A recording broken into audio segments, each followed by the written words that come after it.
वहीं Trump tower में संदिग्ध पैकेज मिलने की खबर सामने आई है। संदिग्ध पैकेज मिलने से हाई अलर्ट जारी कर दिया गया। बड़ी खबर आपको बता रहे हैं, पैकेज टावर के मेल रूम में पाया गया तो न्यूयॉर्क पुलिस बम दस्ते के साथ मौके पर पहुंची। किसी गिरफ्तारी की जानकारी फिलहाल नहीं मिल पाई है। बड़ी खबर आपको बता रहे हैं, तो ट्रंप टावर में यह संदिग्ध पैकेज मिला है। न्यूयॉर्क पुलिस बम दस्ते के साथ मौके पर पहुंची।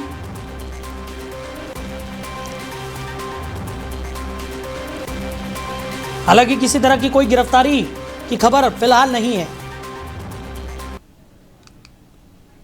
तो अमेरिका के राष्ट्रपति डोनाल्ड ट्रंप से जुड़े ट्रंप टावर में सोमवार को संदिग्ध पैकेज मिलने की जानकारी सामने आई थी और न्यूयॉर्क शहर में 5th एवेन्यू पर स्थित ये 58 मंजिला इमारत राजनीतिक और व्यावसायिक गतिविधियों का प्रमुख केंद्र है।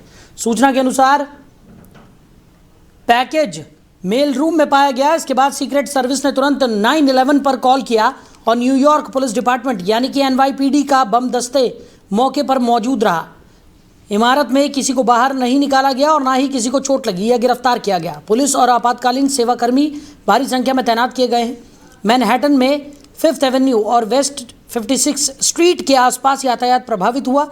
NBC न्यूयॉर्क की रिपोर्ट के मुताबिक पैकेज को खतरे की कैटेगरी से हटा दिया गया। यह घटना ऐसे समय में सामने आई है जब अमेरिका ईरान के साथ चल रही तनावपूर्ण स्थिति के बीच हाई अलर्ट पर है। तो सोमवार रात ट्रंप टावर के बाहर युद्ध विरोधी प्रदर्शन भी हुए। ट्रंप टावर 1983 में उद्घाटित हुआ था और इसमें दुकानें, ऑफिस और आलीशान अपार्टमेंट शामिल हैं। तो इसी खबर पर ज़्यादा चर्चा के लिए हमारे मैनेजिंग एडिटर रमेश ठाकुर जी हमारे साथ जुड़ गए। रमेश जी, ट्रंप टावर में संदिग्ध पैकेज मिलने से हाई अलर्ट अब घोषित कर दिया गया है। न्यूयॉर्क पुलिस और सीक्रेट सर्विस ने भी जांच पड़ताल शुरू कर दी है। कैसे देख रहे हैं? नहीं, इसमें सबसे बड़ी बात ये सामने निकल के आई है, FBI जो उनकी एक खुफिया एजेंसी है वो पूरी तरीके से जांच में जुटी है। वो ये देख रही है कि ये आया तो आया कैसे, और जो सुरक्षा एजेंसी उनकी सशक्त कही जाती है, मजबूत कही जाती है, उनका जो सुरक्षा पहरा है बहुत ही ज्यादा मजबूत कहा जाता है, इस तरीके की चीजें दर्शाई जाती हैं। लेकिन सबसे बड़ी बात है, ये आपत्तिजनक चीजें ये उनके पास पहुंची क्या। एक खबर और आ रही है कि व्हाइट हाउस के पास में भी कुछ संदिग्ध लोगों का घुसना भी पाया गया। हालांकि उनको ये निकल के आया सामने कि वो स्थानीय लोग हैं, वहीं के रहने वाले हैं, लेकिन बिना इजाजत, बिना पास के वो उस जगह तक पहुंच गए जहां बहुत ज्यादा प्रतिबंधित कहा जाता है। तो कुल मिला के अगर इन सब चीजों को, कड़ियों को अगर जोड़ो तो ये जो लड़ाई है वो सही दिशा में जाती हुई नहीं दिख रही है। क्योंकि जब ज्वाइंट ऑपरेशन इजराइल और अमेरिका का शुरू हुआ था तो इनको ये लग रहा था कि लगभग 1 या 2 दिन में हम लोग ईरान को बिल्कुल समेट देंगे, उन घुटनों में ला देंगे, आप समर्पण करने पे मजबूर कर देंगे। लेकिन ऐसा हुआ नहीं, क्योंकि वो जिस तरीके से 8 देशों में, ये लगभग UAE, ओमान वगैरह जितनी भी हैं आसपास की कंट्री हैं, जो लगता है ईरान को कि इस समय इन दोनों देशों के साथ में खड़े हैं और इनको जितने भी मिसाइल्स या जो भी हथियार इस समय जो हवाई फायर तरीके से लड़े जाते हैं वो जो मुहैया करा रही हैं, या फिर प्रत्यक्ष रूप से या अप्रत्यक्ष रूप से जो साथ में खड़े हैं, इन्होंने उन पे भी निशाना शुरू कर दिया है। अब आपने देखा होगा कल इवनिंग में बिल्कुल जैसे दिन छिपता है उस समय UAE में इन्होंने एक तेल खनन का बहुत बड़ा एक हब है, उसके ऊपर मिसाइल उन्होंने छोड़ी। अब ये चीजें ये बड़े बड़े शक्तिशाली जो देश है वो बाहर नहीं ला रहे हैं। उससे ये होगा, अगर सब चीजें बाहर आ गई तो हमारी थू हो जाएगी। तो यही होगा कि हम लोग सारे मिलके भी ईरान का कुछ नहीं कर पा रहे। अब बात जा जाती है जिस मुद्दे पे ये चीजें हो रही हैं कि ये सारी चीजें व्हाइट हाउस तक क्यों पहुंच रही हैं, ट्रम्प हाउस तक क्यों पहुंच पा रही हैं, तो इसका मतलब ये है खतरे की घंटी तो है। बिल्कुल, और कहीं ना कहीं जिस तरीके के हालात इस वक्त देखने को मिल रहे हैं, बिल्कुल खतरा बहुत ज़्यादा है। और अलग अलग जगहों की अगर हम बात करें, क्योंकि सोशल मीडिया से लेकर जिस तरीके की खबरें निकलकर सामने आ रही हैं, सब जगह पर अलग अलग तरीके की जानकारियां मिल रही हैं और कौन सी जानकारी सही है, कौन सी गलत है, इसको लेकर भी तमाम तरीके की असमंजस की स्थिति यहाँ पर देखने को मिल रही है। संदिग्ध पैकेज यहाँ पर ट्रंप टावर में मिला है। ट्रंप टावर की सुरक्षा को बेहद कड़ी माना जाता है और उस सुरक्षा के बीच इस तरीके का ये संदिग्ध पैकेट मिलना कहीं ना कहीं कई सारी आशंकाओं को हवा देता हुआ नजर आ रहा है।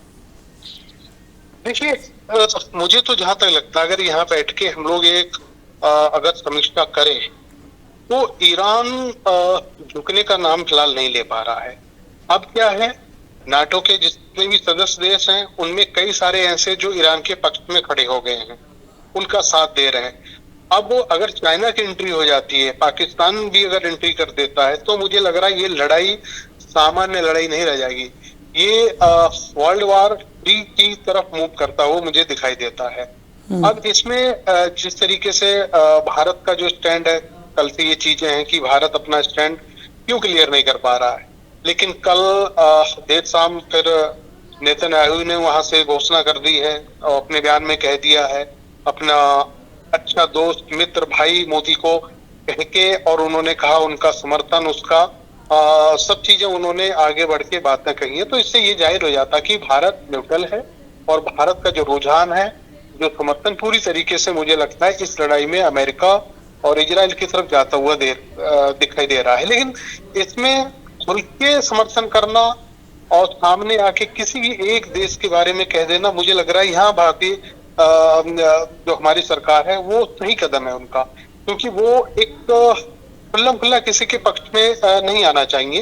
अब बात आ जाती है वैश्विक स्तर पे जो चीजें हो रही हैं, उसमें आने वाले दिनों में संकट तो है, और ये संकट मुझे लगता है कि मानवता पे सबसे बड़ा संकट है। अब कल जब लाशों की गिनती जब ईरान में हो रही है, वो एक ही जगह ऐसी जगह है जहाँ पे लगभग 500 से ज्यादा डेड बॉडीज को निकाला गया है, देखा गया है। ये ऐसी डेड बॉडीज हैं जो ऊपर हैं, और जिसमें मिसाइलें पड़ी हैं उसके नीचे कितनी दबी होंगी। और ये चीजें ओमान में भी हैं, आपके कतर में भी है, यूएई में भी है, और उसके बाद में आपका तेहरान में भी कितनी सारी ऐसी जगह है जहाँ पे ये सारी बॉडीज मिल रही हैं।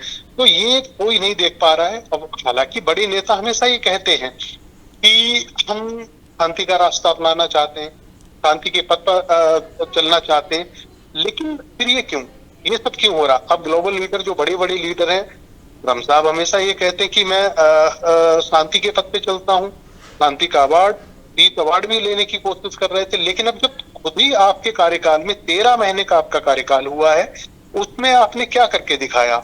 एक वेनेजुएला के राष्ट्रपति को आपने रातों रात उठा लिया, बंधक बना दिया, कैदी बना के छोड़ दिया, और दूसरे एक देश के प्रमुख को आपने मार दिया मिसाइल से।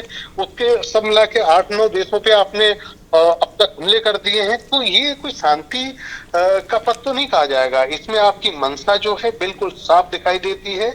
आपका प्रभुत्व, आपका स्वामित्व, आपका जो एक तानाशाह जो रवैया है एक छत्र राज करने का, वो सामने बिल्कुल दिखाई देता है। ठीक है, चलिए रमेश जी, हमारे साथ जुड़ने के लिए, इस तमाम चर्चा के लिए आपका बहुत शुक्रिया। तो न्यूयॉर्क पुलिस बम दस्ते के साथ पहुंची, जांच पड़ताल की गई। ट्रंप टावर में संदिग्ध पैकेज मिलने की खबर से हड़कंप मच गया और हाई अलर्ट जारी कर दिया गया।